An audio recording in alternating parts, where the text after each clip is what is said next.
ঝিনাইদহে ডিবির অভিযানে ৫১ বোতল ফেনসিডিল সহ মাদক ব্যবসায়ী গ্রেফতার। সুলতানাল এনামের ভিডিও চিত্রে দেখুন বিস্তারিত।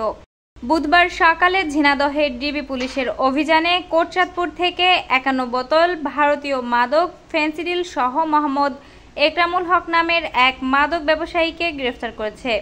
গ্রেফতারকৃত আসামি ঝিনাইদহ জেলার মহেশপুর উপজেলার সোলাইমানপুর গ্রামের মৃত ইসাহাক আলী মণ্ডলের ছেলে। ডিবি পুলিশ সূত্রে জানা যায়, আজ সকাল ৯টা ৩৫ ঘটিকার দিকে কোটচাঁদপুর থানাধীন কাগমারি মোড় সংলগ্ন যাত্রী ছাউনির পাশে কালীগঞ্জ টু খালিশপুর রোডে পাচারের উদ্দেশ্যে মাদক বহন করছিলেন মাদক ব্যবসায়ী ইকরামুল হক। গোপন সংবাদের ভিত্তিতে তাকে তল্লাশি করে ৫১ বোতল ভারতীয় মাদক ফেনসিডিল সহ গ্রেফতার করা হয়।